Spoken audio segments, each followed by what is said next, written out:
జీవితం మీరా జీవితంలో వెలుగు నింపావయా, వ్యర్థముగా ఉన్న జీవితానికి అర్థం చూపావయా.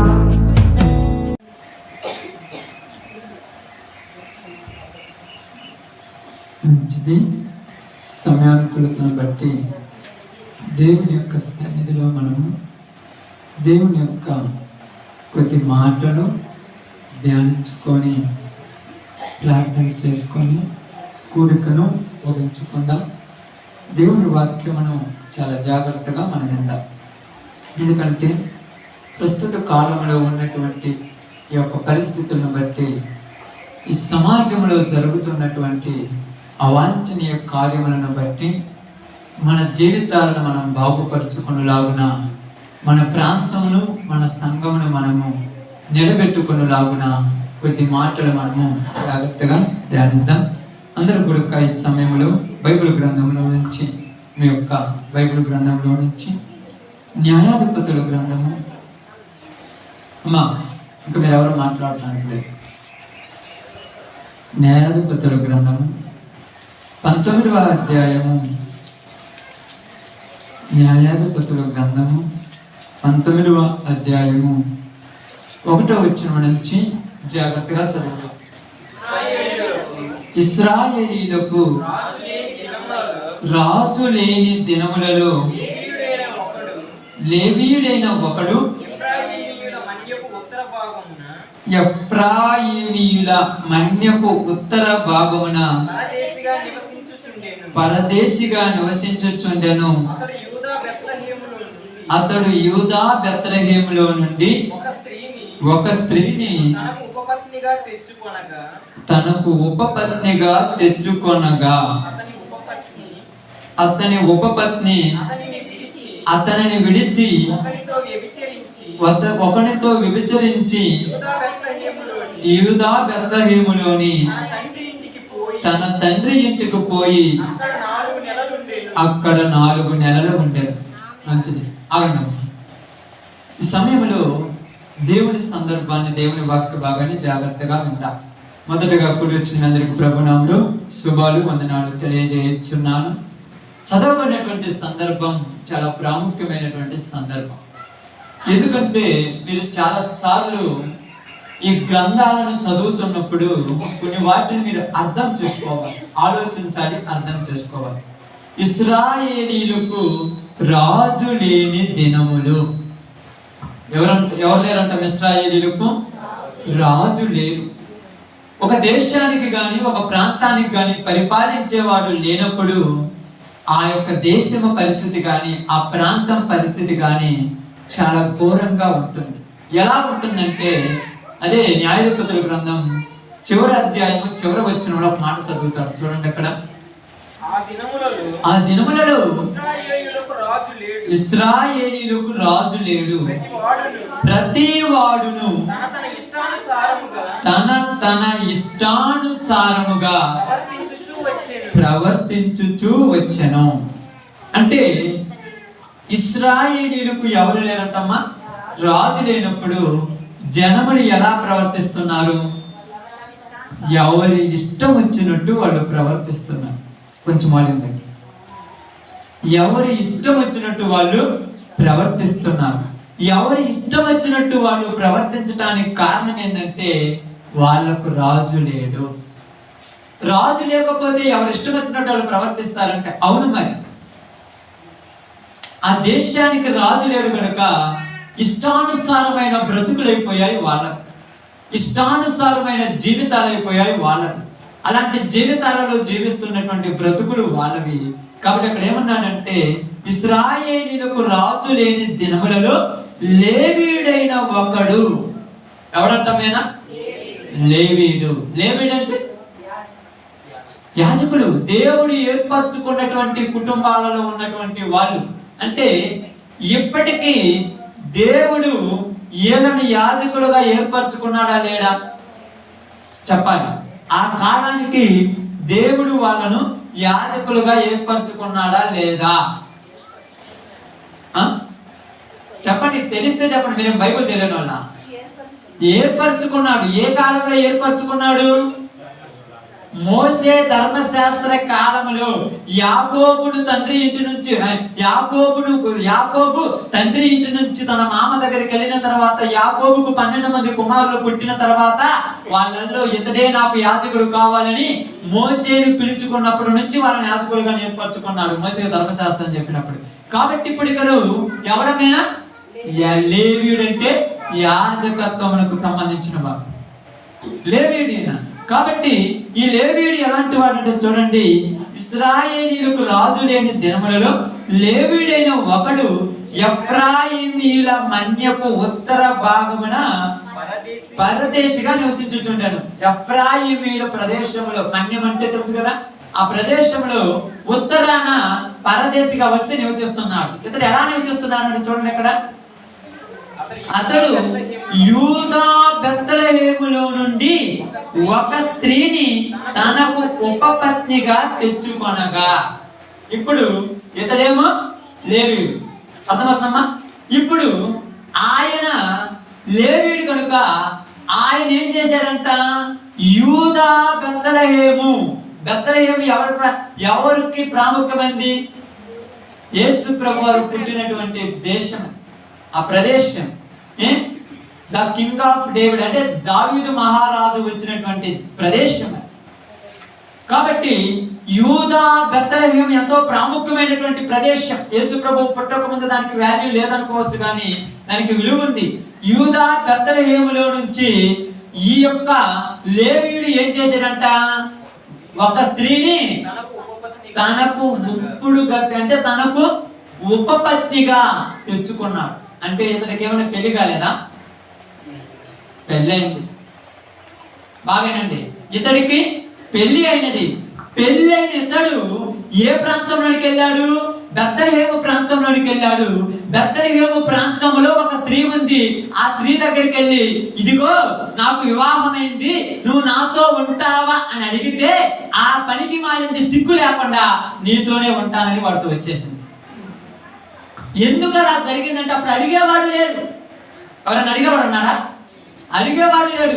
ఇప్పుడు వీడికన్నా తెలివి ఉండొచ్చుగా. వీడు ఏమో ఒక పక్కన యాజకుడు, ఒక పక్కన యాజకత్వం చేసేటువంటి వాడు, నేను లేవి గోత్రానికి చెందిన వాడినని ఆ జ్ఞానము, ఆ బుద్ధి, ఆ యొక్క ఇంపిత జ్ఞానం కలిగిన వాడైతే నేను ఆమె దగ్గరికి వెళ్ళకూడదు అనేటువంటి జ్ఞానం కలిగి ఉండాలిగా.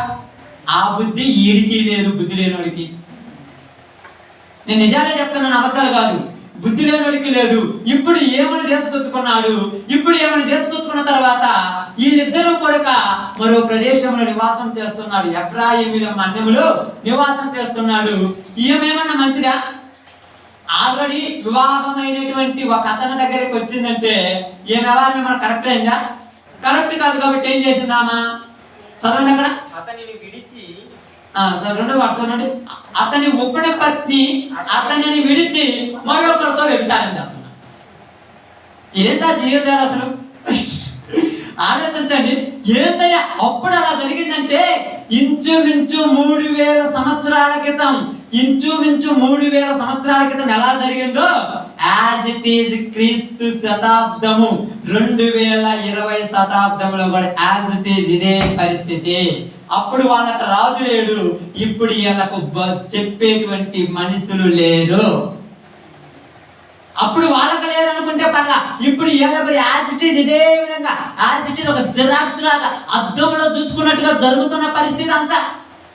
ఎక్కడైనా తేడా కనపడుతుందా? ఎక్కడైనా ఏమైందా? యాజ్ ఇట్ ఈజ్ అద్దంలో జరుగుతున్నట్టే. ఏం జరుగుతుంది? కొన్ని రోజులు వాడుతూ ఉంది, తర్వాత ఎందుకో ఏందో ఆల్రెడీ ఇది అంటారు చూడండి, కాలిని పిల్లి ఒక చోట ఉంటుందా, ఆల్రెడీ అటు ఇటు ఉంటా ఈయన కాడ నుంచి మళ్ళా వేరేతో పాపం చేస్తుంటే ఈయన కోపం వచ్చి ఎలా కొట్టేశాడు. ఎక్కడికి పోయింది? వాళ్ళ తండ్రి ఇంటి కాడికి. అక్కడే పోయింది, తండ్రి ఇంటికి పోయింది. తండ్రి ఇంటికి పోయిన తర్వాత 4 నెలల తర్వాత మనోడు అనుకున్నాడు, మళ్ళా అయ్యో నేను మళ్ళా వెళ్ళి ఆమెను తీసుకొచ్చుకోవాలనుకున్నాను. వెళ్ళేసి ఏదో మాట్లాడుకొని తీసుకొచ్చుకోవాలని అనుకున్నాడు. ఇప్పుడు వెళ్ళాడు. వెళ్ళి తన యొక్క మామ దగ్గరికి వెళ్ళేసి, అయ్యా జరిగిందేదో జరిగిపోయింది, అయిందేదో అయిపోయింది, ఇకనైనా బుద్ధిగా పద్ధతిగా జీవిస్తాము, కాబట్టి నీవు నాతో వస్తావా అని ఆమె దగ్గరికి వెళ్ళాడు. అంటే ఇప్పుడు ఈడి పరిస్థితి ఒకసారి ఆలోచించండి ఎలాంటిదో. మరలా అక్కడికి వెళ్ళిపోయారంటే ఈ స్థితి ఎలా మారిపోయింది.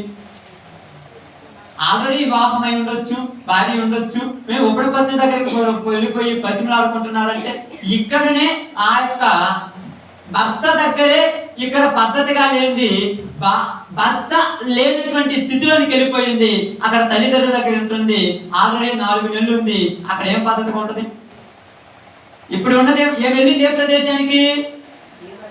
బెత్లెహేముకు. అంటే బెత్లెహేములోనికి మనోడు పోగానే మనోడితో వచ్చినది అక్కడ పరిస్థితి ఎలా ఉంది, అక్కడ స్థితి ఎలా ఉంటుంటది. అక్కడ పరిస్థితి కూడా ఘోరమైన పరిస్థితి, అక్కడ కూడా కండిషన్స్ లేని పరిస్థితి. ఇప్పుడు మళ్ళా వెళ్ళాడు, రమ్మని తీసుకొచ్చుకోవాలనుకున్నాడు, పోయి తీసుకొచ్చుకుంటున్నాడు. ఏం చేస్తున్నాడు?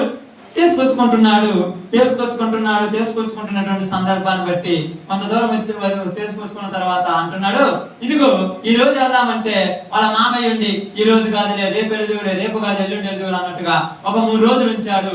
3-4 రోజుల తర్వాత ఇక వెళ్ళమంటే ఖచ్చితంగా నేను వెళ్ళాల్సింది అన్నాడు. అతడు తన పని వాళ్ళు ఆ ఉపపత్తిని తీసుకొని అక్కడ నుంచి బయలుదేరి వస్తూ ఉన్నాడు. ఏం చేస్తున్నాడమ్మా? అక్కడ నుంచి బయలుదేరి వస్తూ ఉన్నాడు. వస్తున్నప్పుడు జరిగిన సందర్భం 19-20 నుంచి చదవండి జాగ్రత్తగా. ఆ ముసలివాడు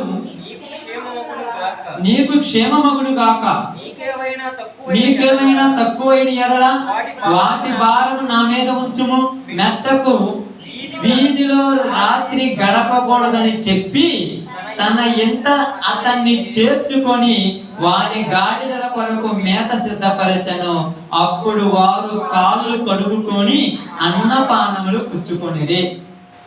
ఇప్పుడు పోయారు మనోడు. పోయిన తర్వాత కొంత ప్రదేశానికి వెళ్ళిన తర్వాత చీకటి పడిపోతుంది. చీకటి పడిపోయినప్పుడు వీడు ఏమనుకున్నాడంటే, ఇదిగో ఇక్కడ ఎక్కడైనా మనం వెళ్ళి ఉందామంటే, ఇప్పుడు ఈ మనిషి ఏమన్నాడంటే ఎక్కడ పడితే అక్కడ వెళితే బాగున్న ప్రదేశాలు, ఎక్కడికి వెళ్దామన్నాడంటే అక్కడ మీరు చూసినప్పుడు 12వ వచనం ఒకసారి చూడండి.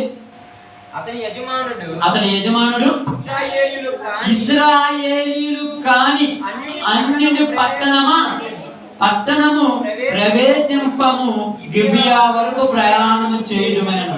ఇశ్రాయేలీయులు గాని అన్ని ప్రదేశాలకు వెళ్ళొద్దు, ఎందుకంటే అయ్యంతా జాగ్రత్త కలిగినవి కాదు, అక్కడ పోతే మనకు ప్రమాదము. కాబట్టి ఇశ్రాయేలీయులు పట్టణంలోనికే ఉన్నాడు, నైట్ ఉందాం అనుకున్నారు. ఎందుకు? కొద్దో గొప్ప దేవుని భయాలు కలిగిన కుటుంబాలు, దేవుని భయం కలిగినటువంటి బిడ్డలు వీళ్ళ దగ్గరే నైట్ ఉంటే బాగుంటుందని అనుకొని ఆ నమ్మకంతో వాళ్ళ దగ్గర నైట్ ఉండాలనుకున్నారు. వీడికి తెలియదా కుటుంబాలు ఎలా ఉన్నాయో? మనోడికి తెలియదా?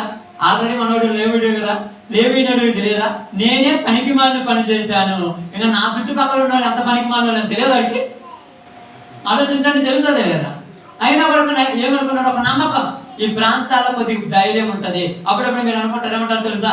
దేవుని బిడ్డల దగ్గరికి వెళ్తే కొద్దిగా ఆదరణ కలుగుద్ది, వాళ్ళ దగ్గర పోతే మమ్మల్ని ఆదరిస్తారు, నా దగ్గర పోతే బయట వాళ్ళకంటే వీళ్ళే ఎక్కువ మాటలతో చంపేస్తారు. ఏదో మమ్మల్ని ఓదారుస్తారు, మమ్మల్ని ఓదార్చి మాకు ఏదో ఇబ్బందులు మాకు మంచి సలహాలు ఇచ్చి మమ్మల్ని బలపరుస్తారంటే బయట వాళ్ళకంటే వీళ్ళే ఎక్కువ కత్తులతో పొడిచేస్తారు. నీకు ఇందుకే వచ్చింది, ఇందుకే నీకు పరిస్థితి వచ్చింది, అలాగలాగా ఎందుకని ధైర్యపరచాలి. ఇప్పుడు ఏమనుకున్నాడు? గిబియాలోనికి వెళ్ళారు, గిబియాలో యెబూసీయులు ఉన్నారు, వాళ్ళ దగ్గర నివాసం చేద్దాం అనుకొని ఆ రాత్రి అక్కడ ఉండాలనుకొని ఆ రైట్ అక్కడ నివాసం చేస్తూ అక్కడ ఉండాలనుకున్నాడు. రాత్రి కాగానే ఎవరైనా పిలుస్తారేమని నడివీధిలో ఉన్నారు. ఎందుకంటే మీకు పాత నిబంధనలు ఎక్కువ కొడక ఒక ప్రదేశాలలోకి వెళ్ళినప్పుడు ఎవరు పిలవకుండా ఎవరిలోకి వెళ్ళడానికి కుదరదు. వెళ్తామక్క వెళ్ళలేము. కాబట్టి నడివీధిలో ఉన్నప్పుడు ఆ ఊర్లో ఒక ముసలివాడు ఉన్నాడు. వాడు పొలంలో నుంచి పని చేసుకుని వచ్చిన తర్వాత, అయ్యా నడివీధిలో మీరు ఉండొద్దులే, అంత బాగుండదులే, వచ్చిన మా రాత్రి పూట మా ఇంట్లో ఉండండి, మా ఇంట్లో ఉంటే మీ గాడిదలకు కావాల్సినటువంటి మేత వేస్తాను, మీకు కావాల్సినటువంటి ఆహారం ఇస్తాను, నైట్ రెస్ట్ తీసుకొని ఏకూజామున లేచి వెలుదూరులే అన్నాడు. అంటే వాళ్ళు ఏమన్నారంటే, ఎందుకు పెద్ద అయినా ఎక్కడైనా బాగానే ఉంది కదా, ప్రశాంతం ఉంది కదంటే, నువ్వు పైకి చూసేంత ప్రశాంతం ఉండదయా జీవిత, ఈ ఊరు ఎంత ప్రమాదకరమైందో నీకు తెలియదు, నువ్వు రమ్మనగానే ఓకే అని చెప్పేసి ఆయన మాటని ఆ నైట్ అక్కడ బస చేయడానికి వెళ్ళాడు. చూడండి అక్కడ చదవమ్మా.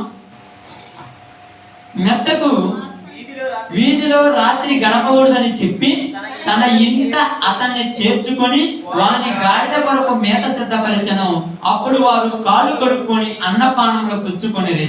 వారు సంతోషించుచుండగా ఆ ఊరి వారిలో కొందరు పోకిరీలు, ఏ ఊరి వారిలో? గిబియా అనేటువంటి ఈ ఊర్లో ఉన్నటువంటి కొందరు పోకిరీలు అంట. పోకిరీలు అంటే పని బాట లేనటువంటి పనికి మాలినోళ్ళు అని అర్థం.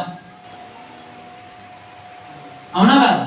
ఇప్పుడు అయ్యే కదా జనాలకు నచ్చేది, పోకిరి అని, మెంటలోడని, దేశముదులని, నీయే కదా, ఎట్టాటే కదా మనం ఎట్టాటి పేరు కదా పెట్టుకునేది. ఏమంటారు తెలుసా? నేను పనికి మాలినోడిని అని పెట్టుకుంటారు. ఏంటంటే నీ పేరు అంటే నా పేరు పోకిరోడు అంటాడు. ఏంది పోకిరి అంటే నేను గాలిని అని పెట్టుకుంటారు. పేరు అయ్యే కదా. వాళ్ళ బండి మీద కూడా రాసుకుంటారు వెనక నేను గాలిని అని. వాడికి అర్థం కాదా నిలువ? మనకు అర్థమవుతుంది. ఇక్కడ ఏం రాస్తున్నారు? ఇక్కడ ఏమంటారు తెలుసా? పోకిరి వాళ్ళు ఉంటారంటారు. ఏరయ్యా ఒక్కరు కూడా కనపడలేదంటే ఇప్పుడు కనపడరు. సాయంకాలం అన్నం తిన్న తర్వాత అందరు ఇంట్లో కూర్చొని మాట్లాడుకుంటుంటే అప్పుడు బయటకు వచ్చారమ్మ. ఎవరు? పోకిరి వాళ్ళు. ఎప్పుడు వస్తారు తెలుసా? మీరు అందరు ఇళ్లలో అన్నం తిని ప్రశాంతంగా ఉంటే అప్పుడు తిరుగుతుంటారు. ఆ రోడ్లమిటి, ఈ రోడ్లమిటి, ఆ కొట్లమిటి, ఈ కొట్లమిటి, ఆ చెట్లమిటి, ఈ పుట్లమిటి, ఆ మిద్దెల మీద, ఈ మేళ్ళ మీద ఈ సెల్ ఫోన్లు పట్టుకొని నైట్ కూడా పోకిరి వాళ్ళు తిరుగుతుంటారు. చూసారుగా? మేళలో కూడా ఉంటారు. జాగ్రత్త. వాళ్ళ పగులు పని, వాళ్ళకి ఏ పని ఉండదు. ఎప్పుడు రోడ్ల మీద తిరగటమే. ఏందిరా ఎర్దాక నీకు రోడ్డు మీద ఏం పని ఎవరైనా అడుగుతున్నారా? ఇంట్లో ఏం చెయ్యాలా? ఇంట్లో గాడిదలు గాయాలా? మరి నైట్ బయట ఏం చేస్తాం? ఇంట్లో అయితే ఏం చేసే పని లేదు. మరి బయటకు పోయి ఏ పని చేస్తాను? ఇప్పుడు వీళ్ళు ఏం చేశారు? బయటకు వచ్చి ఏం చేశారు? ఊరిలోకి కొత్తగా ఎవరన్నా వచ్చారని కూర్చొని మీటింగ్ వేస్తున్నారు. మీటింగ్ చేస్తారు. ఎప్పుడెప్పుడు పిల్లలు మీటింగ్ వేస్తుంటారు కదా. ఎవరి కాలంలో ఊరిలో కొట్టకొచ్చారంటే ఆల్రెడీగా ఇంట్లో కొత్తగా ఒక అమ్మాయి వచ్చిందంటే రేపు పొద్దున అభివృద్ధి సార్ నాకు తిరిగొద్దాంపా ఎట్టాడు పోకిరీలు. వీళ్ళు అదే చేశారు ఇక్కడ. ఇదే అంటున్నారు ఇలా. కొందరు పోకిరీలు ఆ ఇంటి చుట్టూ తిరుగుతున్నారు అంటే వచ్చి ఆ ఇంటి చుట్టూ వచ్చి ఆ ముసలోని బయటికి పిలిచి, రే ముసలోడా ఇక్కడ బయటికి రారా, ఈ రోజు నీ ఇంటికి వచ్చినోడు ఎవరు అని అడుగుతున్నా. అంటే మీకేం గుర్తు రావాలి ఇప్పుడు? ఏమంటే ఏ సందర్భం గుర్తు రావాలి? ఆమేన్. ధర్మశాస్త్రం లేని కాలంలో చేశారంటే ఓకే. ఇప్పుడు ధర్మశాస్త్రం ఉందా లేదా? మేము 10 ఆజ్ఞలు చెప్పాడా లేదా? ఎంత కరెక్ట్ గా ఉండాలో చెప్పాడా లేదా? ఎంత పర్ఫెక్ట్ గా ఉండాలో చెప్పాడా లేదా? ధర్మశాస్త్రం లేనప్పుడు చెప్తే ఓకే. ఇప్పుడు ధర్మశాస్త్రం కూడా ఉంది, అన్ని ఉన్నాయి. అన్ని ఉన్నా కూడా మనుషులు అడిగవుతున్నారా? బాగా ఆలోచించండి. అన్ని జరుగుతున్నాయా?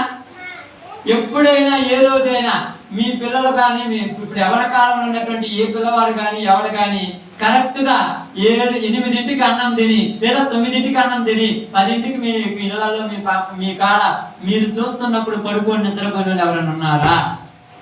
నైట్ 12 గంటలకు నిద్రపోతారు, మధ్యాహ్నం 11 గంటలకు లేస్తారు. ఏం పోకే పని ఉంది ఎవరు? నాకు అర్థం కాదా?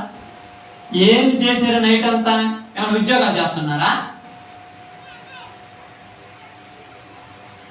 కనీసం ఒక 50 రూపాయలు పెట్టి బండికి పెట్రోల్ కొడుకొని చాలు కదా. కానీ నైట్ 9, 8 కాగానే బండి మీద బర్రని వెళ్ళిపోతుంటారు. యాడికి? దెయ్యాలున్న కొంపలోనికి వెళ్ళిపోతుంటారు. దెయ్యాలుంటే ఎక్కడ? ఎవరు లేని ప్రదేశంలోనికి తెలుసుకుపోదామంటారు. ఈ వీడియో పాత సినిమాలు అప్పుడప్పుడు చూస్తుంటారు కదా. ఏమంటారు తెలుసా? గుయ్యని శబ్దం వస్తుంటది. మీరు ఎప్పుడైనా పోయి అడవిలోకి ఆడబోతుంటే ఒక గుయ్యని శబ్దం వస్తుంటది. నువ్వు బయట కూర్చొని నీళ్ళు తేపాలంటే నాకు భయం మా ఒక్కని ఇంట్లోకి వెళ్ళడానికి. మరి ఆ యొక్క నడి బజార్లో ఆ యొక్క అడవిలో ఒక్కడ కూర్చొని ఎలా ఉంటున్నాడు వీడు? ఇప్పుడు ఆలోచించావా? ఈరోజు ఆలోచించావా? ఈ పోకిరి పగులు తిరుగుతున్నాడు అనుకున్నావా? పగులు తిరిగి అలసిపోయి నైట్ అని పడుకుంటారంటే 12 గంటలకు లేస్తారు. నిద్రే మొత్తం 10 గంటలకు ఇక్కడ వేసారు. పోకిరి వాళ్ళు మొత్తం ఆ ఇంటి చుట్టూ తిరిగారంట. ఆ ఇంటి చుట్టూ వచ్చారంట పోకిరి వాళ్ళు. వచ్చేమంటున్నారు తెలుసా? ఎక్కడా? ఏంది ఎక్కడా అంటున్నారు? ఏమంటున్నారు ఏంటంటే వీళ్ళు మాట్లాడుతున్నారు. లోపల ఉన్న వాళ్ళకి అర్థం కాదా? ఎవరురా మాట్లాడుతుంటే వాళ్ళు మాట్లాడుకుంటున్నారు. వాళ్ళతో మనకేం పని అంటున్నాడు ముసలు. వాళ్ళతో మనకు పని కాదే, వాళ్ళని అసలు డిస్టర్బ్ చేయదంటు. ఎందుకంటే వాళ్ళు మనుషులు కాదు. మరి ఎవరు? మృగాలు. డేంజర్. వాళ్ళు మనుషులు కాదు, వాళ్ళు ప్రమాదం, వాళ్ళతో చాలా డేంజర్. అందుకని మీరు చాలా మంది అంటుంటారు, చాలా చోట్ల పోయినప్పుడు బాగా చెప్తుంటారు, అయ్యా నైట్ పూట ఒక్కడే పోవద్దు అంటుంటారు, అప్పుడప్పుడు ఒక్కడే పోవద్దు అంటారు. ఎందుకంటే డేంజరస్. ఈ నైట్ పూట మాట్లాడుకుంటుంటారు. చూస్తున్నారు కదా మీరు ఎప్పుడైనా? అసలు ఒక్కొక్కసారి నేను కొంతమంది చూస్తాను, అసలు పిల్లలు పాపం బయటకు కూడా అనుకుంటాను. నైట్ ఎప్పుడైనా ప్రార్థన పోతున్నప్పుడు చూస్తుంటాను, అందరూ బయట కూర్చొని గుట్రా తింటా తచ్చు అంటారు. ఎవరిలో తిడతారు అనుకుంటాను. వాడిని చేయి, ఈయన కాల్చి, ఏ చేసి వాడేసి ఏంటో ఇట్లా అంటున్నారు అనుకుంటారు.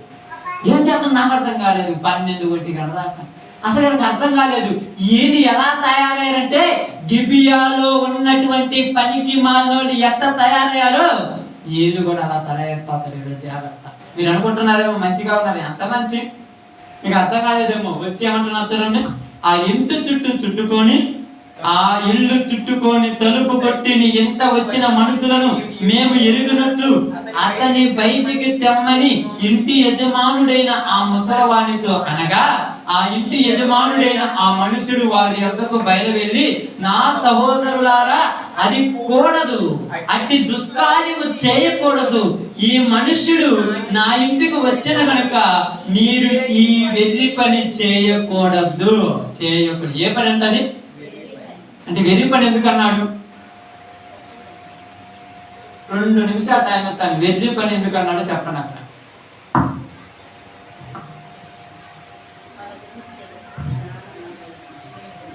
అక్కడ మాట మీరు అక్కడదే చదవాలి. మీరు పెద్దగా చూడాల్సి ఉంటుంది. మళ్ళీ ఒకసారి చదవండి, ఏమంటున్నారు అక్కడ చూడండి. అది ఎందుకని ఏమంటున్నారు చదవండి. చదవండి, తర్వాత చూద్దాం.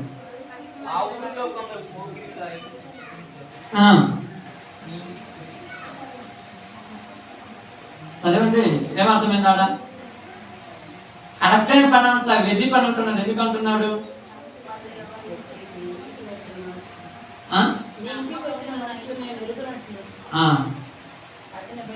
మీరు చదివింది మీకు అర్థమైందా? ఈ ఇంటికి వచ్చిన వేరే ప్రాంతం నుంచి వచ్చారు కాబట్టి వాళ్ళని తెలుసుకుంటే మేము మాతో పాపం చేస్తామంటే వెర్రి పనా? మరి ఎందుకు వెర్రి పని అన్నారు? చదివింది అర్థమైందా మీకు? చదివింది అర్థమైందా? నేను చదువుతా జాగ్రత్తగానండి. నేను చదువు చూడండి. నీ ఇంటికి వచ్చిన మనుషుని మేము ఎరుగునట్లు అతన్ని బయటకు తీసుకురామంటున్నారు. ఎవరిని బయటకు తీసుకురామంటున్నారు? మగ మనిషిని బయటికి తీసుకురామంటుంటే అది మంచి పనే వెర్రి పనే? అదే అంటున్నారు. ఆ మనుషుని బయటికి తీసుకురామంటే బతిమలాడుతున్నారు, అయ్యా నా ఇంట్లో ఆడపిల్లలు ఉన్నారు, అతని యొక్క ఉపడి పత్ని ఉంది, ఆమెను బయటికి తీసుకురామంటే ముందు అతన్ని బయటికి తీసుకురామంటున్నారు. ఏంది బుద్ధి అన్నది జరకు తెలియనున్నాళ్ళేనా? అసలు కొంచెమన్నా వినికిత జ్ఞానం ఉన్న మనుషులేనా? ఇప్పుడు ఏమన్నా మనం చెప్పండి. ఇలా మంచి మనుషులు అనాలా, లేకపోతే ఎర్రి వాళ్ళు అనాలా, లేకపోతే పిచ్చోళ్ళు అనాలా, లేకపోతే ఇలా ఏమన్నా చెప్పండి. వారికి మా బైబిల్ ఏదో ఒక మాట ఏదో క్యాజువల్ గా రాయడు, రాసిన దానికి చాలా వెనక పరమార్థం ఉంటుంది. ఆ మనుషుని బయటికి తీసుకురామంటారు అన్నారు. అయ్యా ఇలాంటి వెర్రి పని మీరు చేయకూడదు, మీరు పోకిరోళ్ళు, మీరు పనికి మాటలు నాకు తెలుసు. కావాలంటే ఏమంటున్నారు చూడండి అక్కడ, ఇదిగో కన్యక అయి ఉన్నటువంటి నా కుమార్తె ఉన్నది, ఆ మనిషి యొక్క ఉపపత్ని ఉన్నది, వాళ్ళని బయటికి తీసుకొస్తాను, వాళ్ళతో మీరు పాపం చేయండి, కానీ ఆ మనుషులతో వద్దంటే వీళ్ళొక బట్టిని తెయ్యాలట్లాంటి. ఈరోజు సమాజం ఎంత పనికి మాలిన రూపంగా తయారైపోయిందంటే ఆ రోజుకి ఈ రోజుకి యాజిటేజ్ మార్పేది రాలా, ఇంకా ఇంప్రూవ్మెంట్ వస్తుంది ఉండే రోజు. మీకు ఒకసారి చెప్పాను అనుకుంటా. ఎలాంటి ట్రెండ్ ఫాలో అవుతుందంట? ఆడవాళ్ళని మగవాళ్ళని పెళ్లి చేసుకుంటున్నారు.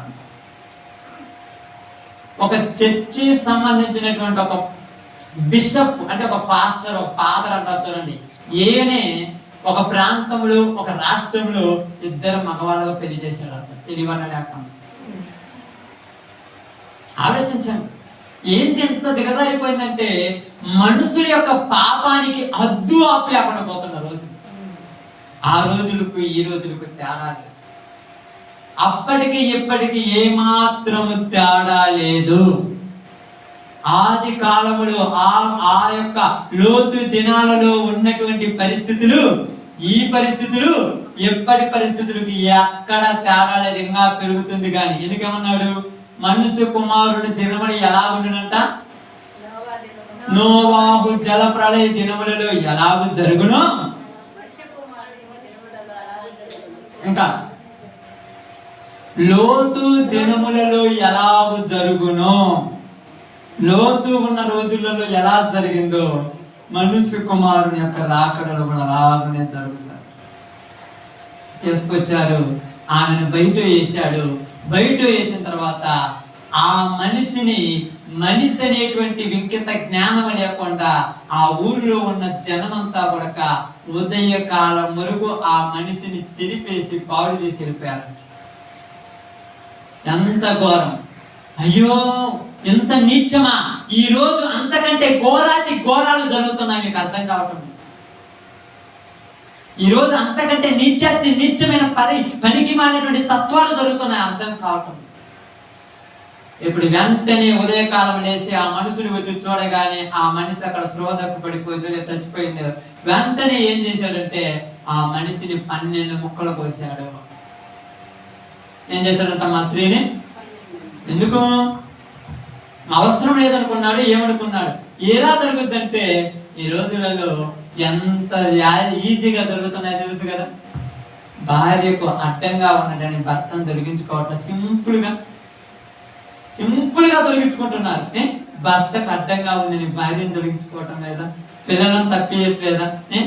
సమాజంలో ఎంత ఘోరాతి ఘోరంగా ఉన్నాయి. రోజుకు ఇంతకుముందు ఎప్పుడో ఒకసారి ఆ న్యూస్, ఈ రోజు న్యూస్ తెరిస్తే ఈ యొక్క సోషల్ మీడియాలో ఇదే న్యూస్, ఇదే వార్త, కొత్త వార్తలు రావట్లా. ఇప్పుడు ఈ వార్తలు అలవాటు పడిపోయినాయి జనాలకు. మీరు TV9 కానీ, ఈటీవీ కానీ, లేకపోతే ఈ యొక్క MTV కానీ, ఎలాంటి టీవీలలో చూసినా కూడా న్యూస్ ఛానళ్లలో రోజుకు 1-2 ఇలాంటి దరిద్రమైన వార్తలు వింటూనే ఉన్నాం. రోజు ఇని ఇప్పుడు ఏమైపోయింది? వార్తలు అలవాటు పడిపోయి అంతేనా? ఏముందిలే. ఇది వరకు ఇది ఒక భయంకరంగా మారిపోయింది. ఇప్పుడు ఇది అలవాటు పద్ధతిగా మారిపోయింది. నిజంగా ప్రియ సహోదరి సహోదరులారా, ఎంత ఘోరాతి ఘోరం జరిగిందో చూడండి. బెత్లెహేములో ఎంత ఘోరం జరుగుతుంది, గిబియాలో ఎంత ఘోరం జరిగింది, ఇశ్రాయేలు ప్రజలలో ఎంత ఘోరం జరిగింది. ఎంత నీచమైన స్థితికి దిగజారిపోయారు. పట్టణాలే, గ్రామాలే, కుటుంబాలే పాడైపోయిన పరిస్థితి. ఎందుకు ఇలాంటి స్థితి వచ్చింది?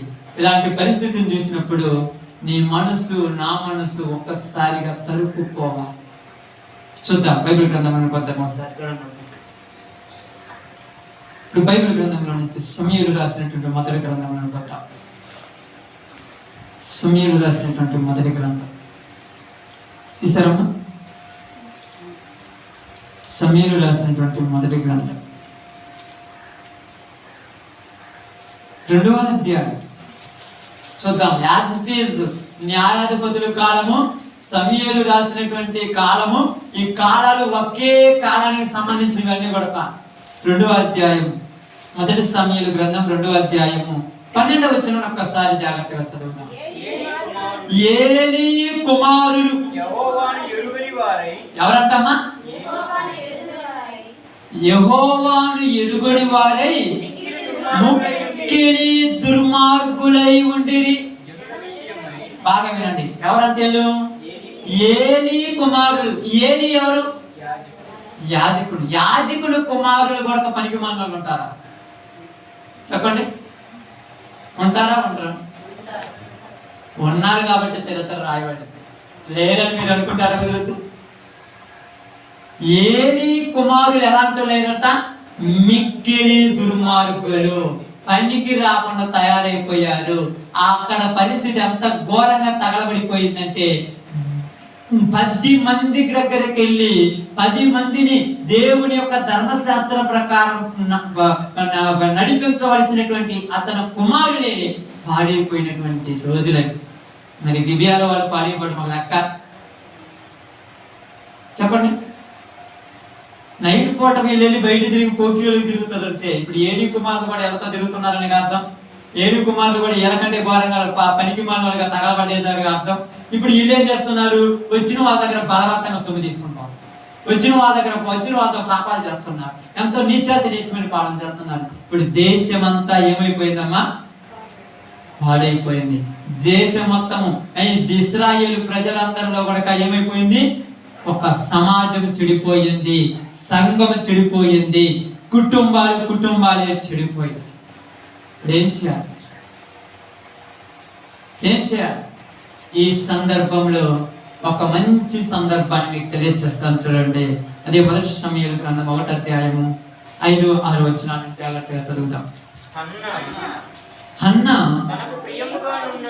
తనకు ప్రియముగానున్నందున ఆమెకు 2 పాలు ఇచ్చుచూ వచ్చెను. యెహోవా ఆమెకు సంతు లేకుండా చేసెను. యెహోవా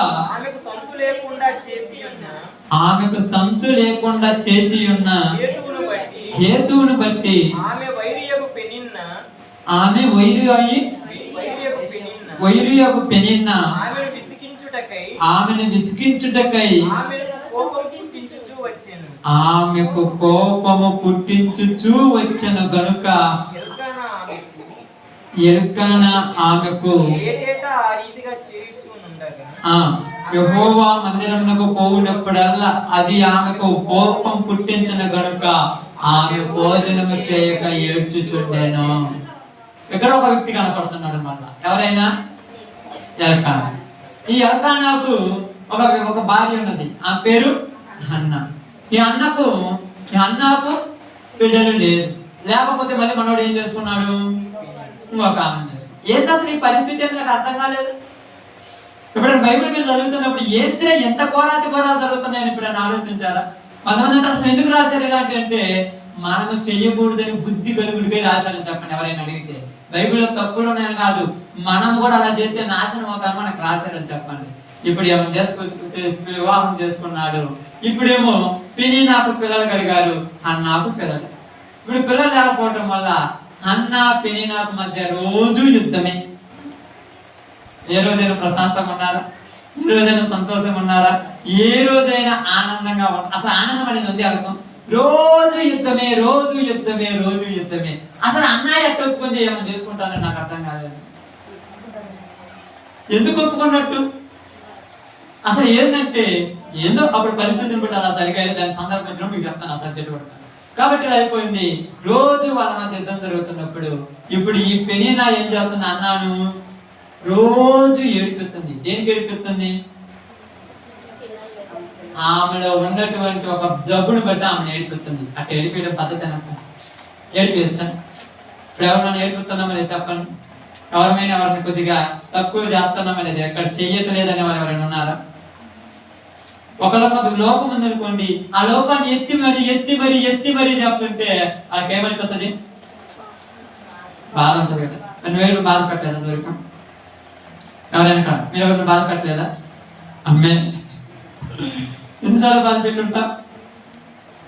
ఇలా జరుగుతున్నప్పుడు హన్నా మాత్రము ఓకేనే అనుకుంటున్నాడు. కానీ ఈ పెనిన్నా మాత్రం ఏం చేస్తుందంట? సంవత్సరం వీళ్ళు అడిగిపోతారమ్మా, మందిరానికి పోతారు. దేనికి? ఎందుకు బలర్పించేది? ఎందుకు బలర్పించాలి? దేవా మమ్మల్ని మంచిగా ఆశీర్వదించు, మమ్మల్ని దీవించు, మా పాపాలు క్షమించి మమ్మల్ని పరలోకానికి పంపించాను. ఇప్పుడు చర్చి ప్రార్థనకు వచ్చినారు, ఎందరు దేవాలయంలో ఉన్నారు. దేవాలయంలో ఉన్నా కూడా ఆమె మీద సాడీలు కాదు, ఆమెను ఆడిపోసుకుంటుంది. మందిరాల్లో కూడా ఆడిపోసుకోవడం పద్ధతేనమ్మా. మనకు చరిత్ర ఎంత బాగా చెప్తాడు. ఇద్దరు వచ్చింది దేనికి? దేవుని మందిరానికి బలర్పించడానికి. ఆమె బలర్పించింది, ఏమో బలర్పించింది. ఇద్దరు బలర్పించిన తర్వాత మంచిగా ఆహారం వండుకున్న తర్వాత తినాలి కదా. ఎప్పుడైనా మీరు కూడా భోజనం చేస్తుంటారు కదా, చర్చిలోప్పుడు చేస్తారు కదా. వండుకున్న తర్వాత తినాలి కదా. తినే టైం వచ్చేలోపు ఒక మనిషి మాట్లాడతారు. ఇప్పుడు ఆమె అడిగి శుభ్రంగా పక్కన మూల కూర్చుంటుంది. ఏందమ్మా అడిగినావంటే నువ్వు తిన్నా అన్నారు. ఇప్పుడు ఏమైనా పోయి బతికి ఒక మనిషి పోయి నువ్వు తిన్నాము ఏం కాదులే ఆమెను బతికించుకోవాలి అంటే రోజు నన్ను తింటాంటది, అసలు నేను తిన్నాను అడుగుతాను. ఇప్పుడు అలిగించింది ఆమె, అన్నది నువ్వు, బాధపడేది ఎవరు? బాగా ఆలోచిస్తుంది. అన్నదేమో ఆమె, అడిగిందేమో నువ్వు. ఇద్దరి మధ్య సంఘంలో ఏమొచ్చింది? చిచ్చు. ఇప్పుడు ఈ మనిషి పక్క కొంతమంది పోతారు, ఈ మనిషి పక్క కొంతమంది అంటాడు. ఇప్పుడు ఈ మనిషి కాడ కూర్చొని కరెక్టే, నేను చూసిన కావాలని ఒక మొక్క నీకు ఎక్కువ వేయకూడదని గంటలో వచ్చిన అటు తప్పేసి పని చేసి నేను చూసిన. ఈ మనిషి దగ్గరికి వచ్చి నువ్వు కరెక్ట్ గా వేసినావు, కానీ ఆమె నిన్ను పరిచిపోలేదు. ఇలాంటి రోజు అసలు మనం ఉండకూడదు. సంఘం చెడిపోతున్నా, అర్థం కావట్లేదా? సంఘాలు చెడిపోతున్నా, ఊరు పాడు చేస్తున్నారంటే ఊరో పాడు చేయట. ఈ యొక్క ఈర్ష్య, అసూయ, వ్యసనము, కుళ్ళు ఇవే మనలో ఉండి మనం పాడు చేసుకుంటున్నాం. ఒకరిని ఓర్చుకోలేకపోతే మనం ఎందుకమ్మా దేవుని దగ్గరికి రావడం నాకు అర్థం కాలేదు. ఇప్పుడు పెనీనా అన్నాను ఓర్చుకుంటుందా? ఎందుకు ఓర్చుకోదు? ఆమెకు నాకు పాలేంది. దేవుడు ఆమెకు సంతానం ఇవ్వలేదు కనుక భర్త కొద్దిగా ఎక్కువ ప్రేమ చూపించాడు. ఆల్రెడీ నాడు పిల్లలు ఉన్నారుగా ప్రేమించడానికి. కానీ దీన్ని గ్రహించకుండా ఏమంటారు తెలుసా? ఏంది అసలు నన్ను పరుచుకోలేడు, అందుకని నేనే ఏర్పడతాను. అప్పుడప్పుడు సంఘంలో బలహీనతలు కొంతమంది ఉంటారు. ఈ బలహీనత కలిగిన వాళ్ళను సంఘం అంతా 2-3 సార్లు హెచ్చరించి ప్రార్థన చేసి మాట్లాడుతుంటారు. ఇప్పుడు ఏమంటారు? అసలు నా బడికి ఒకసారి కూడా రారే, అసలు నన్ను అసలు మాట్లాడరే, ఇప్పుడు ఏడతో మాట్లాడుతున్నారు, మళ్ళీ ఏడా పార్టీలే. ఇప్పుడు ఏం చేయాలి చెప్పండి? ఎవరు పెట్టారు ఈ చిచ్చు?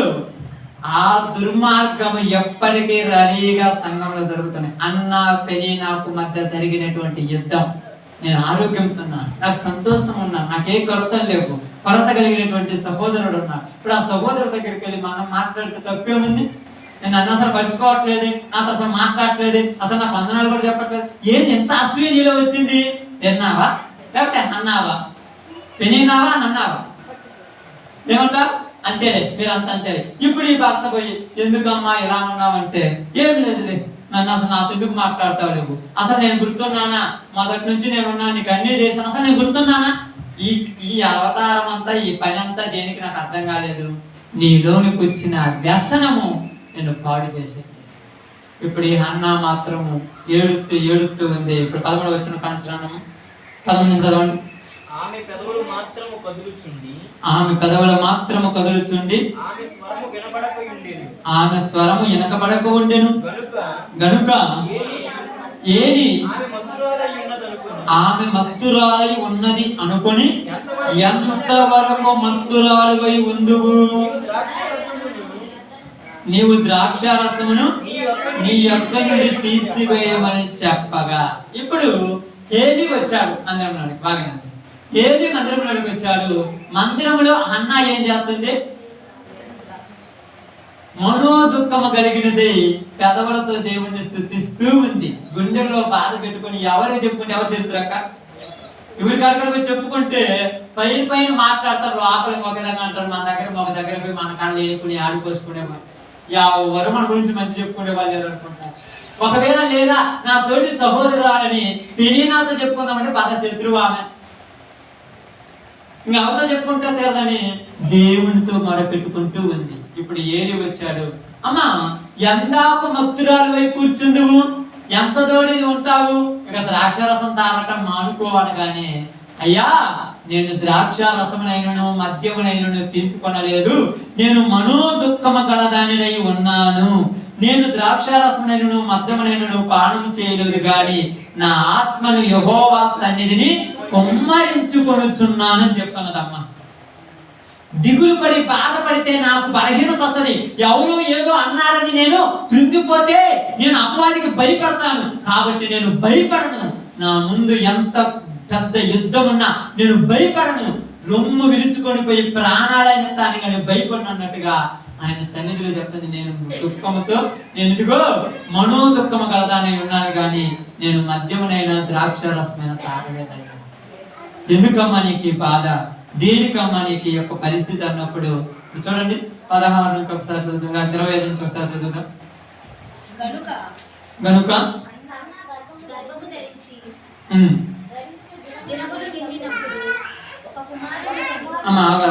తర్వాత చదువు 16 చదవండి.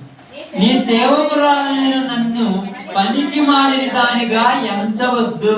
అత్యంతమైన కోప కారణం బట్టి బహుగా నిట్టూర్పులు విడుచుచు నాలో నేను దేన్ని చెప్పుకుంటున్నానెను. అంతట ఏలీ నువ్వు క్షేమముగా వెళ్ళుము, ఇశ్రాయేలీల దేవునితో నువ్వు చేసుకొనిన మనవి ఆయన దయచేయునుగాకని ఆమెతో చెప్పగా. ఏమంటుంది? అయ్యా నన్నేమి నువ్వు ఇబ్బంది పెట్టొద్దు, నన్ను అలా పనికి మాని దానికి హెచ్చవద్దయ్యా. నాలో ఉన్న బాధ, నాలో ఉన్న మనోవేదన నేను నా దేవునితో చెప్పుకుంటున్నానని దేవుని మందిరంలో పడుకొని ఏడ్చుకొని చెప్పుకుంటున్నాను. నువ్వు బాగలేకపోతే నీ మంచం మీద పడుకొని ఉంటావు, ఏదైనా ఎవరైనా అంటే అలిగి మంచానికి ఒక పక్క పడుకొని ఉంటావు, కానీ దేవుని మందిరంలో కూర్చొని ఎన్ని రోజులు ఏడ్చావు, బాధపడ్డావు ఒకరోజన్నా? అసలు ఆయనకు చెప్పుకుంటున్నావా? అలవాటు పడిపోయాం సమాజంలో. మనం ఎవరు మాట్లాడుతున్నాం మన పరిస్థితులను బట్టి. ఏం చేద్దాం?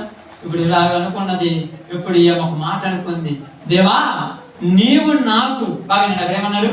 నీవు నాకు ఏమని మొక్కు చూడండి, 19 వచ్చిన చదవండి. తర్వాత వారు ఉదయమందు వేగిరమే లేచి యెహోవాకు మొక్కి తిరిగి రామాలో తన ఇంటికి వచ్చేది.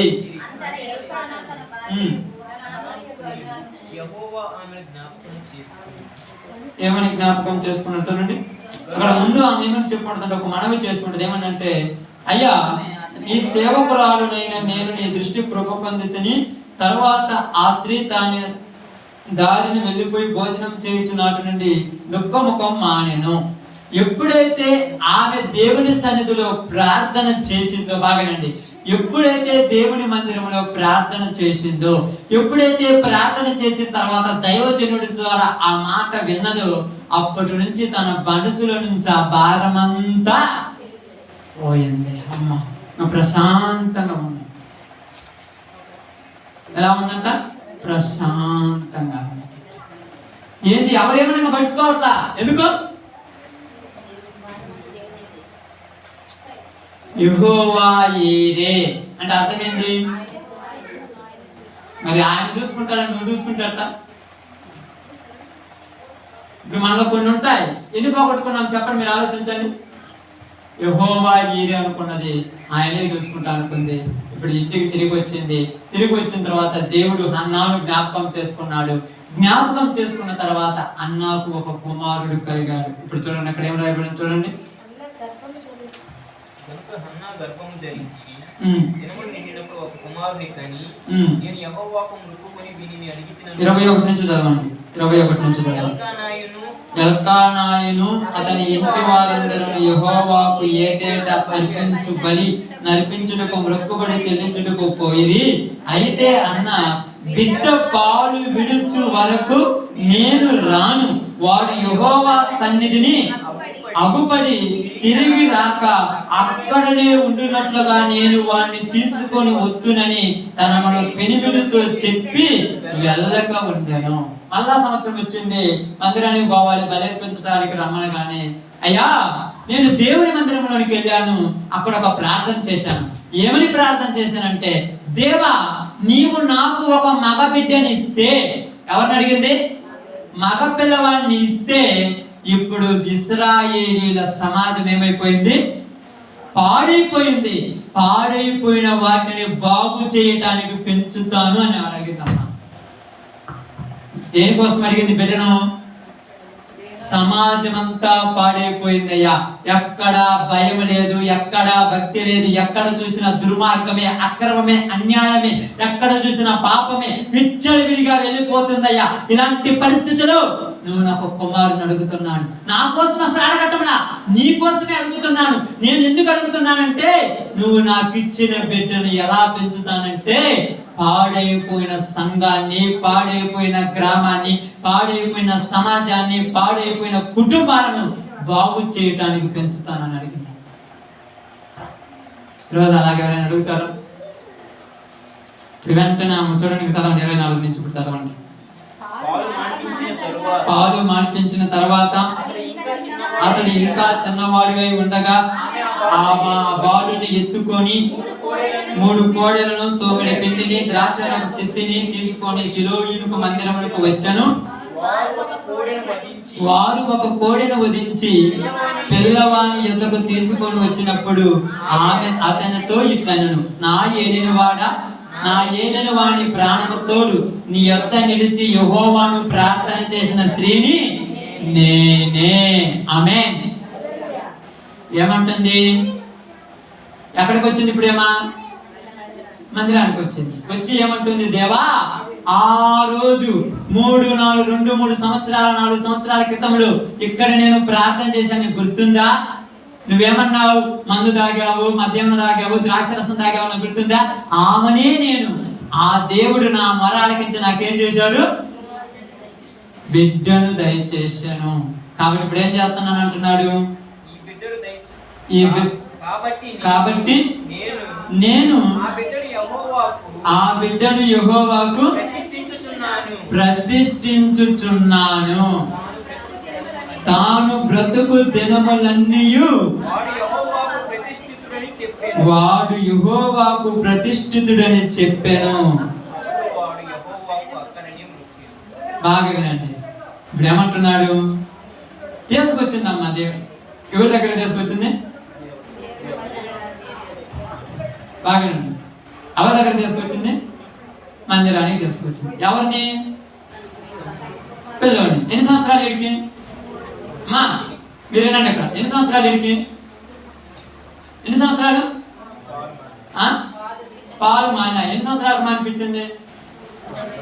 7 సంవత్సరాలు కాకండి, 2 సంవత్సరాల కాలం నా పాలు మానిపించింది. ఎందుకు? 7 నా బిడ్డ కాదు, దేవుడికి కావాలని. ఇప్పుడు 2 సంవత్సరాలు ఎంత ఉంటాడమ్మా?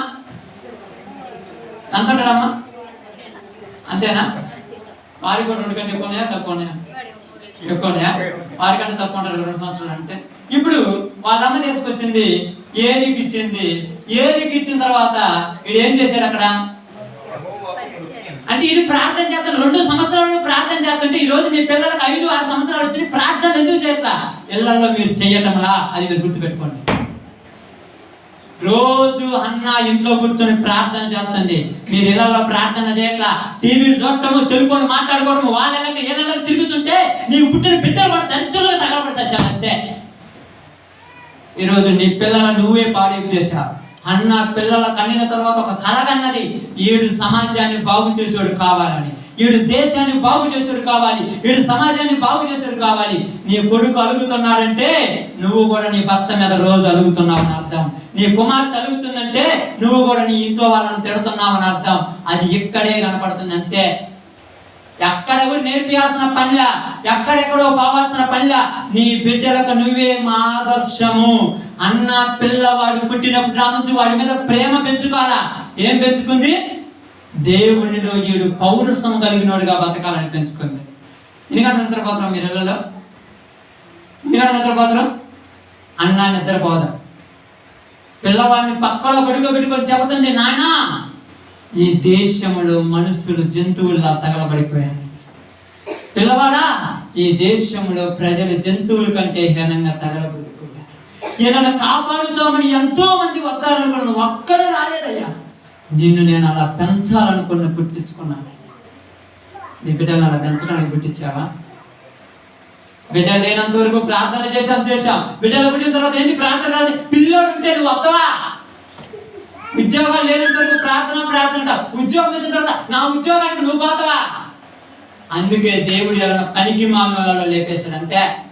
మీకు పని పాట లేనంత వరకు ఏడ్చి ప్రార్థన చేశారు, పనులుంటే ప్రార్థన పోతారా? అన్నాకు మనకు ఆకాశానికి భూమికి అన్నంత తేడా. ఇక వచ్చేసి వదిలేసిపోతుంది అంతే. అమ్మని ఆడలేదా ప్రసాద్? నిజంగా చెప్పండి, ఏడుచుంటారా లేదా? ఆడవలేదని చెప్పండి. పెంచింది కన్న కొడుకుగా పెంచరా. నువ్వు దేవునికి బిడ్డవరా, నాకు నువ్వు బిడ్డవు కాదు. పాలియటానికే నేను నీకు అంతే. నువ్వు మాత్రం వాడి బిడ్డవే, దేవుని బిడ్డవే. నువ్వు బతికేది మందిరంలో ఇక్కడ కాదు, నువ్వు బతికేదని పెంచండి. ప్రేమను అస్సలు పంచలా.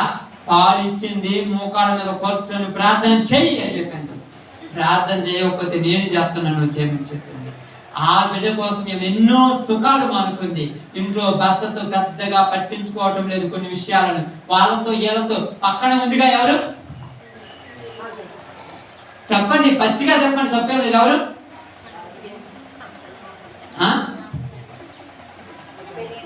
వైరి అని రాయబడింది కదమ్మా. వైరి, వైరి అంటే శత్రువు. ఇంకా ఎలాగో చెప్పాలంటే మన లాంగ్వేజ్ చెప్పాలంటే సవితి. రోజు ఇద్దరి మధ్య కొట్లాడి వచ్చినప్పుడు ఏ రోజైనా కొట్లాడింది ఆమెతోటి. ఎందుకు కొట్లాడినా? పక్కన దేవుని బిడ్డ ఉన్నాడు, వీడు చూస్తే నేర్చుకుంటారని ఆమె ఎన్ని తిడుతున్నా కూడా ఒక మెదలకుండా ఉంది.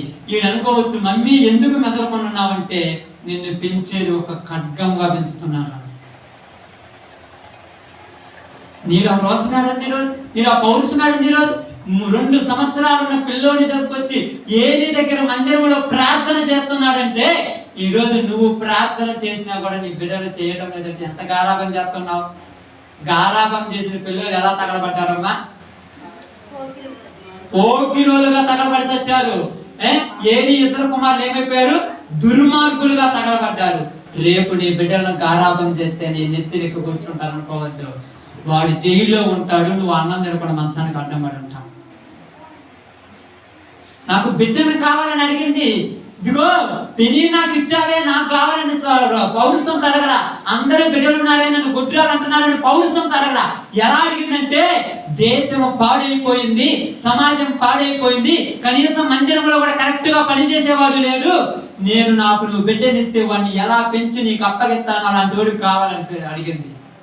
ఇప్పుడు ఇచ్చిన తర్వాత 2 సంవత్సరాలకే తీసుకొచ్చి ఎక్కడ నొక్కింది. ఇప్పుడు మందిరంలోకి వచ్చిన తర్వాత ఏం చేస్తున్నాడు అంటాడు చూడండి. 2వ అధ్యాయము త్వరగా చదవాలి, ఎక్కువ సమయం త్వరగా. 2వ అధ్యాయము 12 నుంచి. ఏలి కుమారులు 11 చదవండి. తరువాత ఎల్కానా రామాలోని తన ఇంటికి వెళ్ళిపోయెను. అయితే ఆ బాలుడు యాజకుడైన ఏలి ఎదుట యెహోవాకు పరిచర్య చేయుచుండెను. ఏ బాలుడు? ఏం పరిచర్య చేస్తున్నాడు? పరిచర్య అంటే ఏందమ్మా? ఏం పని చేస్తున్నాడు? ఏం పని అమ్మ చేసే చెప్పండి. ఏం పని చేస్తారు? పరిచర్య అంటున్నారు. పొద్దుగుకులు పరిచర్య. పరిచర్య అంటే ఏంది? వాళ్ళు చేసే పని ఏంది? అంత పొట్టోడు ఏం పని చేస్తాడమ్మా? వాడికి చీపిరే చేస్తుందా? వాడు ఏం పడుతుడు? వాడు చాప తీసుకొస్తాడు చేస్తుందా? మరి ఏం చేస్తున్నాడు? ఏలి పని చేస్తుంటే ఏలి అడిగిన ఎన్ని తెచ్చిస్తున్నాడు. అయ్యా అక్కడ చీపురింది తెమ్మంటే పోయి తీసుకొచ్చిస్తున్నాడు. అక్కడ నీళ్లు తీసుకురమ్మంటే నీళ్లు తీసుకొచ్చిస్తున్నాడు. అక్కడ పోయి ఇదిగో అక్కడ పాత్ర ఉంది తీసుకురమ్మంటే పాత్ర తీసుకొస్తున్నాడు. ఎన్నిసార్లు అడిగినా తీసుకొస్తున్నాడు. నాకే చెప్తున్నావు అంటున్నాడా?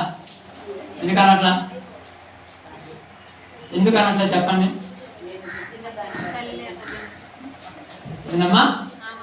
నా తల్లి నన్ను ఎలాగనే పెంచింది. నా తల్లి నన్ను ఎలా పెంచింది అంటే ఇలాగనే పెంచింది. మరి ఏలి కుమారులు కూడా ఉన్నారుగా, ఈయన వింటున్నారు మాట. అతని బాగా ఒత్తిడుచున్నాడు కానీ ఏలి కుమారులు అయితే మిక్కిలి దుర్మార్గులై ఉండేరే. ఇప్పుడు ఇతడు చేస్తున్నాడు. ఒకానొక రోజు అందరూ పడుకొని నిద్రపోతున్నాడు. మన సామ్యులు గారు కూడా పడుకొని నిద్రపోతున్నాడు. ఇప్పుడు దేవుడు ఎవరితో మాట్లాడుతున్నాడు? సమూయేలుతో మాట్లాడుతున్నాడు. ఎలా అంటున్నాడంటే సమూయేలు అని పిలిచాడు. పిలిచిన వెంటనే ఏం చేశాడమ్మా? చెంగుడు వేశాడు. మీ పిల్లలు ఎన్ని గంటలు చెప్తారా మీరు? ఎన్నిసార్లు పిలిస్తే లేస్తారు మీ పిల్లలు? ఒకసారి పిలిస్తే లేస్తారా? మీరు ఎందుకు లేరు? ఓరక సమూయేలు అనగానే చిత్తం ప్రభు లేచి కూర్చున్నాడు. అసలు అర్థం కాలేదు. నువ్వేమంటావు? బుజ్జిగా నెయ్యిరా, నాయన నెయ్యిరా, ఒక్కసారి నెయ్యిరా. ఏంటంటే పప్పడ కొని తలయ్యా, పురిపురి ప్యాకెట్ కొని తలయ్యా, అది కొని తలయ్యా. ఏంది? రేపు కూడా ఏమంటాడు? రే నీరు తీసుకురామంటే పెళ్లి చేస్తావా అంటాడు. పెళ్లి చేస్తా పోయింటే అది తీసుకొస్తాను అంటాడు. అంతే కదా. మరి మీరు అంతే కదా. మీరు చిన్నది ఏదైనా లంచం ఇచ్చేది పెంచేది. మీరు లంచం ఇక్కడ పెంచుతున్నారా? మీ మాట అంటే చాక్లెట్ ఇవ్వాలి, లేకపోతే ₹1 డబ్బులు ఇవ్వాలి, లేకపోతే మీ మాట అంటే ఇప్పటి నుంచే లంచం ఇచ్చి పెంచుడు పెద్ద అయితే ఓరకనే బోబెట్ నుండి పెడతారా? మా చిన్నప్పుడే నీళ్ళు తాగడానికి చాక్లెట్ ఇచ్చావు, ఇప్పుడు నీకు అన్నం పెట్టాలంటే నీ మెల్ల ఉన్న దండియా. మరి అంతే మరి. ఇప్పుడు నీకు హాస్పిటల్ చూపించాలంటే ఆ చివర ఉన్నటువంటి ఆ తోట నా పేరు రాయమంటాడు. ఏంద్రా ఇట్టయా అంటే చిన్నప్పటి నుంచి నువ్వే కదమ్మా నాకు నేర్పించింది, నాకేం తెలుసు అంటే నీకు ఏదైనా పని చేయాలంటే నువ్వు ఏదైనా చెప్తావన్నమాట. అంతే కదా. మీరు బతిమలాడతారు, భయంతో పెంచడం నా బిడ్డని ఈరోజు బతిమలాడుతున్నది పాపం. మేము బతిమలాడిందా? చెమ్మును పిలవగానే కట్టెక్కని లేసి నిద్ర మప్పుకోలేదు. చిత్తం ప్రభు, ఏంటి చిత్తం ప్రభు అంటున్నావు? పోయి అయ్యా నన్ను ఏమైనా పిలిచావా? నేను పిలవలేదన్నాడు. మళ్ళా పిలిచాడు, నేను పిలవలేదన్నాడు. మళ్ళా పిలిచాడు, నేను పిలవలేదన్నాడు. ఎంత బాగా మాట్లాడుతున్నాడు చూడండి. ఇప్పుడు ఈ యొక్క సమయంలో ఏం చేశాడంట? దేవుని దయ్యందును మనుషుల దయ్యందును అభివృద్ధి చెందుతూ ఉండేను. ఇప్పుడు చూడండి అమ్మా, బాగా గమనించి ఆలోచిద్దాం. ఎలా జరిగిందో చూద్దాం. బాగా గమనించి ఆలోచించండి. దేవుని దయలో మనుషుల దయలో అభివృద్ధి చెందుతున్నటువంటి ఈ యొక్క సమయల యొక్క జీవితంలో జరిగినటువంటి ఒక సంఘటన మనం చూద్దాం. అదే మొదటి సమయాల గ్రంథము 16 అధ్యాయము 4 వచ్చింది. 16:4.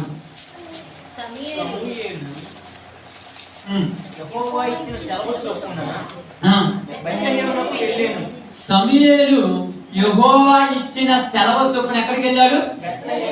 బెత్లెహేముకి వెళ్ళాను.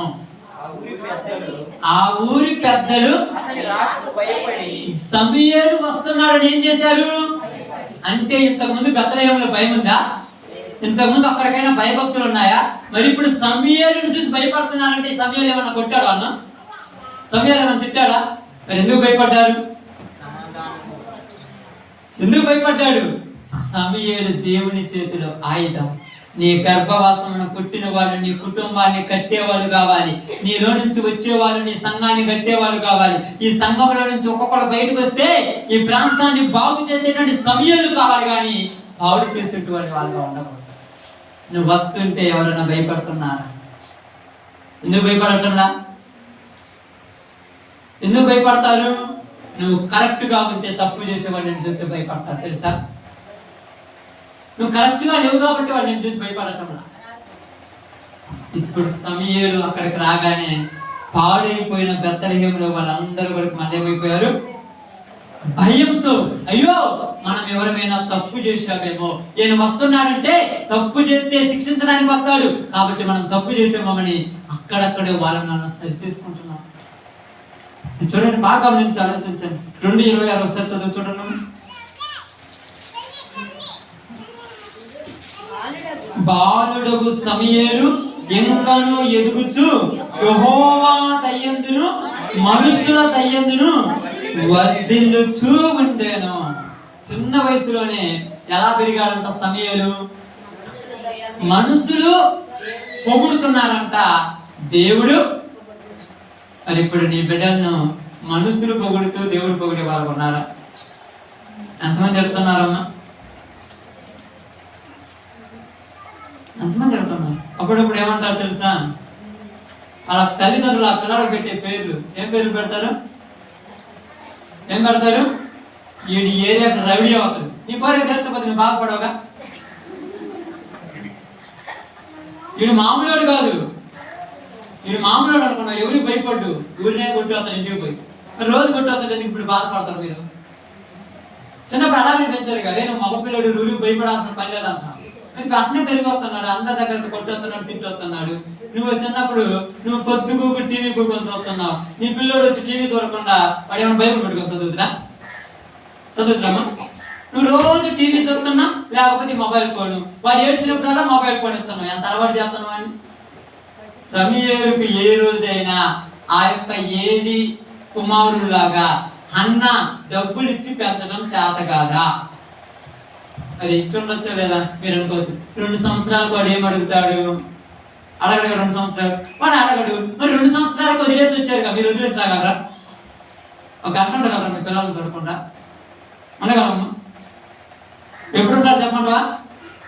పనులు కొన్నప్పుడు, ఉద్యోగాలు కొన్నప్పుడు, దేవుడి మందిరాన్ని కొన్నప్పుడు అసలు ఉంటాం. ఎందుకంటే దీనికంటే అది ముఖ్యంగా దేవుడు అంటాడు ఇచ్చి తప్పు చేశాను అనుకుంటాం. ఇచ్చి తప్పు చేశారు.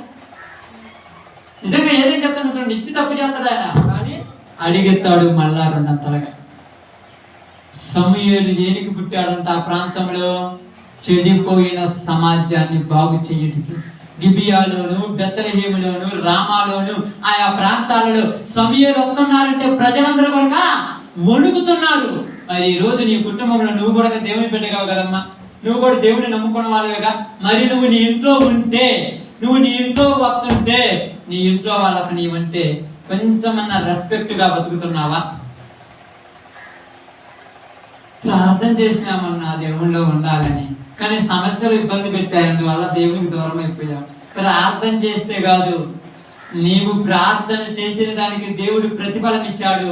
అక్కడ ఇక్కడ కొద్దిగైనా నీ వంతు సహకారం ఉండాలి. అదే కదా రాత్రి మీకు చెప్పానో లేదా? నేను చెప్పాను గుర్తుంది మీకు? కొడుకన్నా రాత్రి ఒక చిన్న ఎగ్జాంపుల్ చెప్పాను పొలం గురించి. గుర్తుందా కొడుకన్నా? పొలం నిండా కలుపు పడింది, రోజు ఇంట్లో కూర్చుని మోకాల మీద కలుపు అంతా తీసే ప్రభు, కలుపు అంతా తీసే ప్రభు పోతాక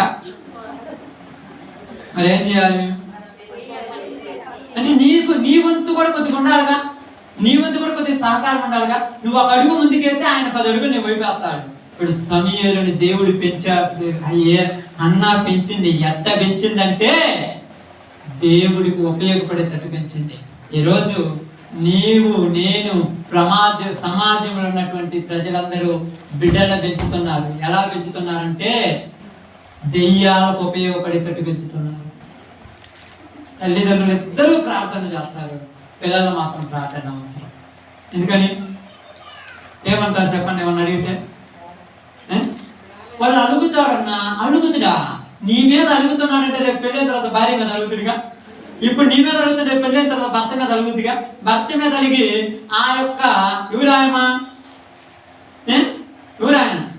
ఆ లేవీడి యొక్క ఉపపత్తి లాగా ఇంటికి అడిగినట్టుగా చీటికి మాటికి ఇంటికి వస్తే ఎన్ని రోజులు ఉంచుకుంటాం?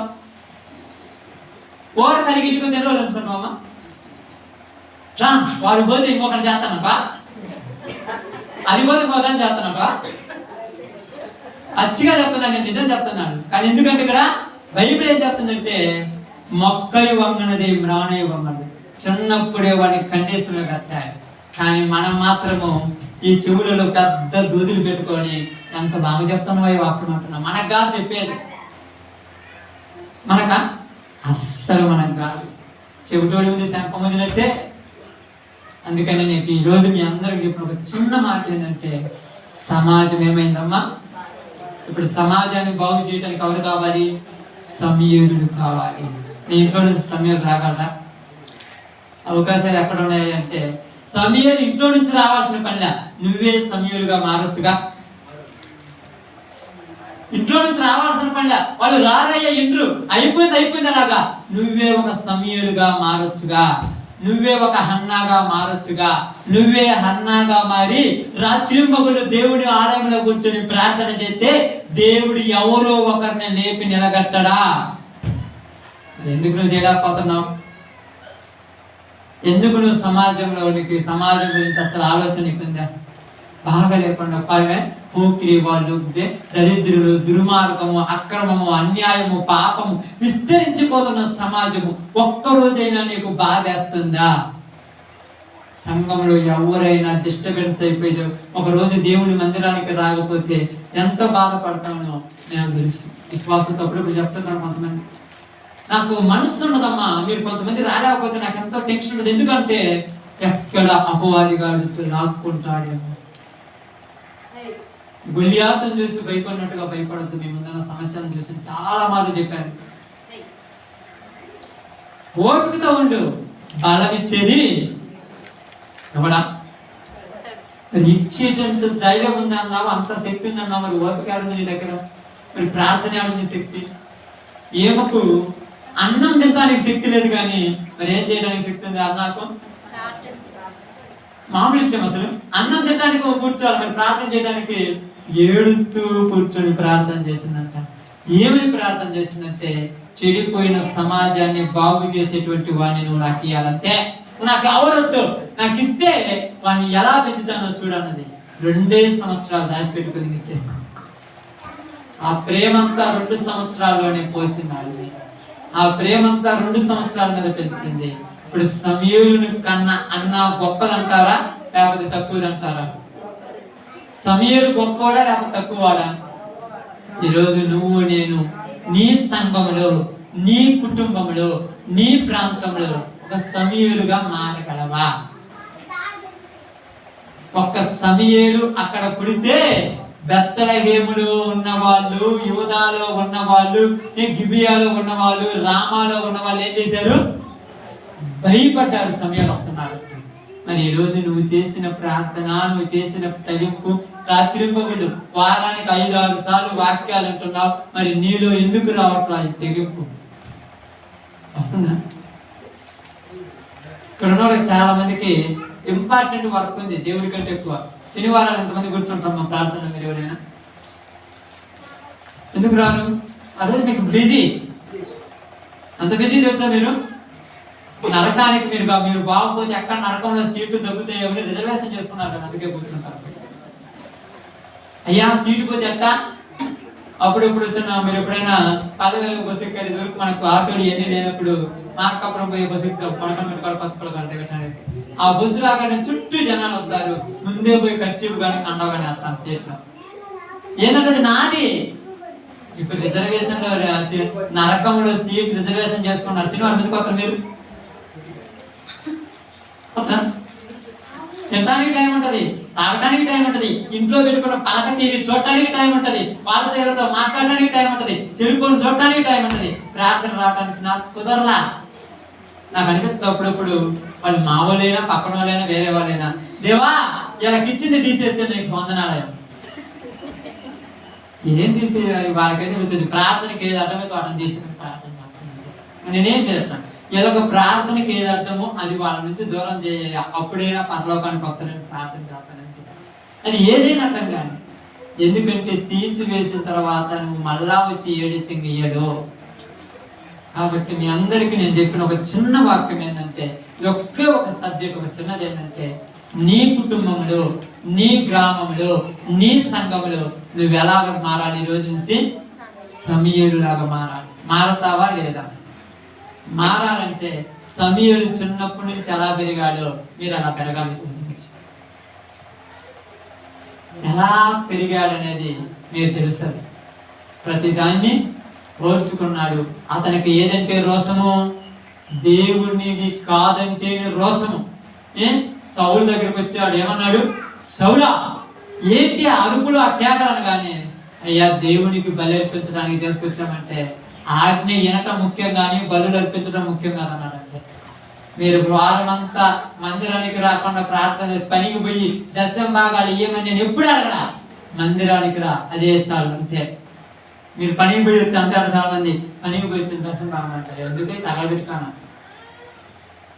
ఆదివారం పనికి పోయి వచ్చే వారం ప్రార్థన పెట్టుకోవడానికి కానీ ఆదివారం పనికి పోతున్నానంట. ఊరు పెట్టుకోమని పనికి పోయి ప్రార్థనకు అర్థంగా. మరి డబ్బులు కావద్దా? డబ్బులు కావాలి ప్రార్థన పెట్టుకోవడానికి. నీ మనసు ఉంటే చాలు. అర్థం కాలే లోకానికి. ఎప్పుడు బాగుపడుతుంది లోకం? నాకు అర్థం కాలేదు.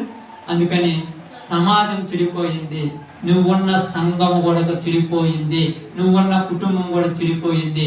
బాగు చేయాలంటే నువ్వు ఒక సమూయేలుగా తయారు కావాలి. ఓకే, అందరం కూడా తల వంచండి, ప్రార్థన చేస్తాం. అందరూ తల వంచి ప్రార్థన చేసుకుందాం.